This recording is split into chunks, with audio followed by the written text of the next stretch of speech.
Horror कहानियाची Mahakal. सड़क पर एक गाड़ी हवा से बातें करती दौड़ रही है। गाड़ी के अंदर रोहित और उसकी पत्नी रोशनी बैठे हुए हैं, जो बरसों के बाद अपनी पुश्तैनी हवेली में रहने जा रहे हैं। गांव में पहुंचने पर अचानक एक बुढ़िया उनकी गाड़ी के सामने आ जाती है। वो मार देगी, सबको मार देगी। वहां मत जाना तुम। वो इंतजार कर रही है तुम्हारा। रोहित, ये कौन थी? मुझे तो इसकी बातें सुनकर बहुत डर लग रहा है। अरे बाबा, पागल औरत थी। तुम भी बड़ी डरपोक हो यार। कुछ ही देर में उनकी गाड़ी एक बड़ी सी हवेली के सामने जाकर रुक जाती है। रोहित, ये हवेली तो बहुत सुंदर है। अगर तुम्हारा ट्रांसफर यहाँ ना होता तो हम शायद कभी ये हवेली देख ही ना पाते।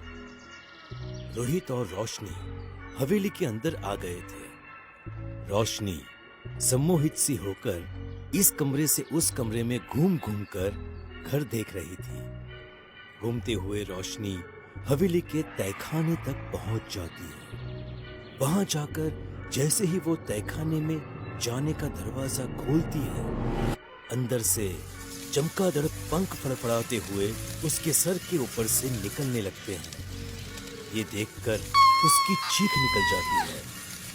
रोशनी की चीख सुनकर रोहित और उनका नौकर शंभू दौड़ते हुए वहां आ जाते हैं। वहां पहुंचकर वे दोनों देखते हैं कि रोशनी जमीन पर गिरी हुई है। रोहित रोशनी के मुंह पर पानी के छींटे मारकर उसे होश में लाता है। रोशनी, क्या हो गया तुम्हें? तुम नीचे कैसे गिर पड़ी? मुझे नहीं पता रोहित, मुझे ऐसा लगा जैसे नीचे बेसमेंट में कोई बहुत तेजी से यहाँ से वहां दौड़ कर गया है। पर मैं नीचे कब और कैसे गिरी मुझे कुछ पता नहीं। रोशनी की बातें सुनकर रोहित नीचे बेसमेंट में जाकर देखता है तो उसे वहां एक बिल्ली दिखाई देती है। क्या यार रोशनी, बेसमेंट में कोई रोशनदार खुला रह गया होगा। एक बिल्ली थी और कुछ भी नहीं है वहां पर। इस घटना को कई दिन बीत गए थे। दोपहर के तकरीबन 1 बजे का समय था। रोशनी अपने कमरे में बैठी एक किताब पढ़ रही थी। अचानक ही रोशनी को गार्डन में झूले के हिलने की आवाज सुनाई देने लगती है। रोशनी अपने कमरे की खिड़की से झांक कर देखती है। उसे झूले पर कोई लंबे बाल वाली औरत बैठी हुई दिखाई देती है, जिसका आंचल जमीन में लटका हुआ था। रोशनी अपनी किताब रखकर गार्डन की ओर आती है तो देखती है कि झूला बिल्कुल शांत लटका हुआ है और एक काली बिल्ली झूले के ऊपर बैठी हुई है। रोशनी को अभी भी समझ में नहीं आ रहा था कि उसने अभी कुछ देर पहले ही जिसे झूले पर देखा वो कौन थी और अचानक कहां गायब हो गई। रात को रोहित के ऑफिस से आने के बाद वे खाना खाकर आराम कर रहे थे। अचानक रोशनी को घर का दरवाजा खटखटाने की आवाज सुनाई देती है। रोशनी खिड़की से झांक कर देखती है। बाहर एक औरत घबराई हुई सी खड़ी थी। औरत को देखकर रोशनी दरवाजा खोल देती है। आप इतनी रात को यहाँ? क्या बात है? कुछ समस्या है क्या? रोशनी बात कर रही थी कि रोहित आकर पीछे से उसके कंधे पर हाथ रख देता है। अरे रोशनी, इतनी रात को तुम यहाँ पर क्या कर रही हो और किससे बात कर रही थी? अरे एक औरत थी, अभी तो यहीं खड़ी थी। आपने नहीं देखा? पता नहीं कहाँ चली गई। रोहित ने दूर से ही देख लिया था कि रोशनी अकेले में खड़ी बातें कर रही है, इसलिए अब उसे रोशनी की चिंता होने लगी थी। अगले दिन सुबह रोशनी एकदम सामान्य थी। रोहित भी तैयार होकर अपने ऑफिस के लिए निकल गया था। शाम को रोहित घर आया तो देखा घर का दरवाजा खुला है और रोशनी कमरे में अकेली बैठी जोर जोर से हंस रही है। रोशनी को ऐसे देखकर रोहित घबरा सा गया था।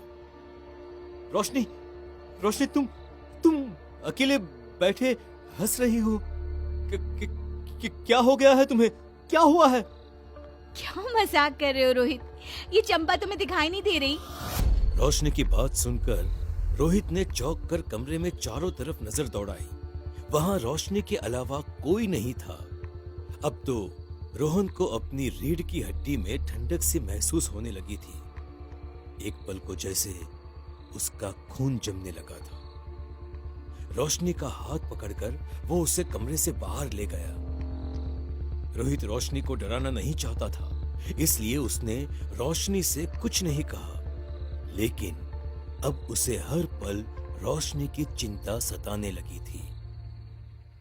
माँ, रोशनी ठीक नहीं है। आप कल ही यहाँ पर आ जाओ। मुझे कुछ समझ में नहीं आ रहा है। अब मैं एक पल के लिए भी उसे अकेले नहीं छोड़ सकता। माँ, मैंने तुम्हें कहा था उस हवेली में मत जाना, लेकिन तुम अपनी मनमानी किए बिना माने नहीं। बेटे की बुलाने पर मजबूरी में माँ सरस्वती गांव में अपनी पुश्तैनी हवेली में रहने आ जाती है। माँ के आने के बाद रोहित निश्चिंत हो जाता है। दोपहर का समय था। रोशनी अपने कमरे में बैठी हुई थी। अचानक ही उसे कुछ अजीबोगरीब आवाजें सुनाई देने लगती हैं। वो घबराकर अपनी सांस को पुकारने लगती है, लेकिन सरस्वती उसे कहीं पर दिखाई नहीं देती है। रोशनी को लगातार एक बिल्ली के रोने की आवाज सुनाई पड़ रही थी। रोशनी आवाज का पीछा करते हुए घर के बेसमेंट में पहुंच जाती है। बेसमेंट के अंदर हर तरफ खून ही खून बिखरा हुआ था। जैसे रोशनी आगे बढ़ती है, कुछ ही दूर पर उसे एक खून से सना हुआ चाकू दिखाई पड़ता है। रोशनी उस चाकू को उठा लेती है। तभी वह देखती है कि अलमारी के पास बिल्ली का कटा फटा शरीर पड़ा हुआ है। उसे देखकर ऐसा लग रहा था जैसे किसी ने उसे नोच नोच कर खा लिया। रोशनी ये देखकर घबरा जाती है और चीख पड़ती है।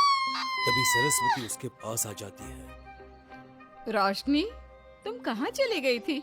मैं कब से तुम्हें ढूंढ रही हूँ। रोशनी अब कुछ भी कह पाने की हालत में नहीं थी। सरस्वती सहारा देकर उसे कमरे में ले जाती है और अपने बेटे को फोन मिलाती है।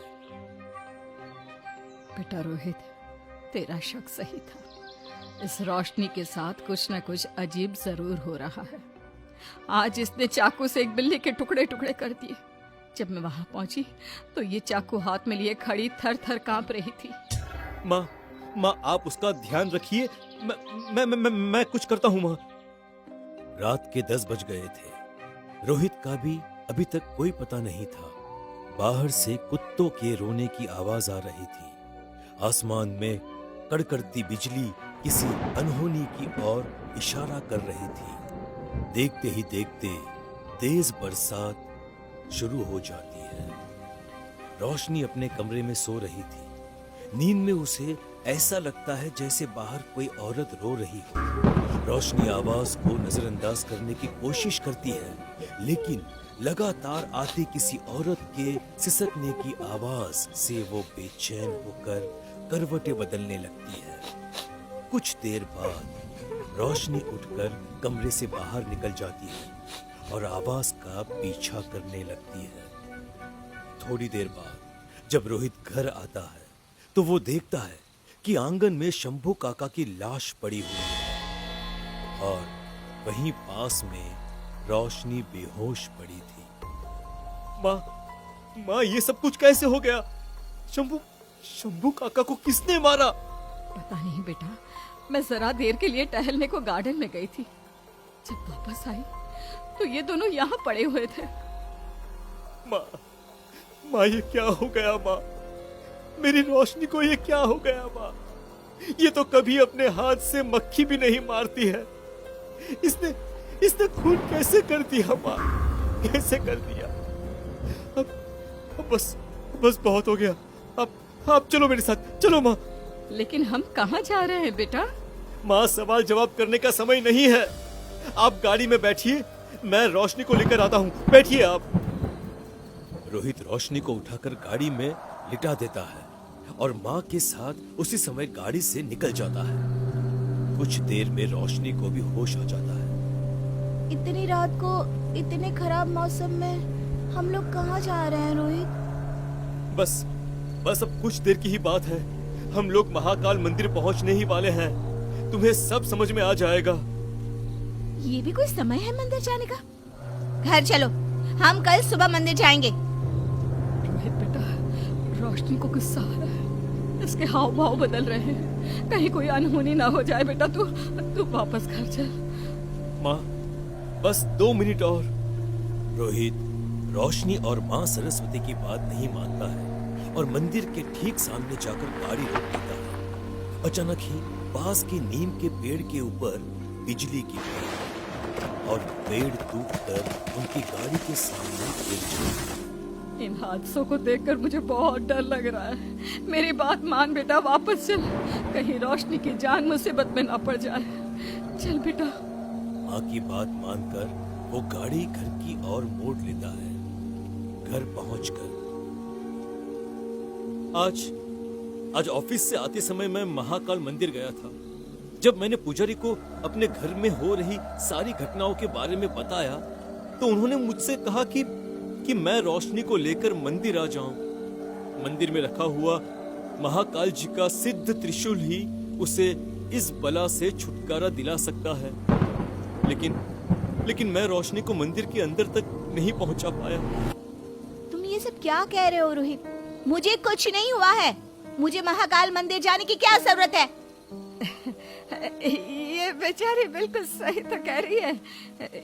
इसने कुछ नहीं किया। शंभू को मैंने मारा है। माँ, आप?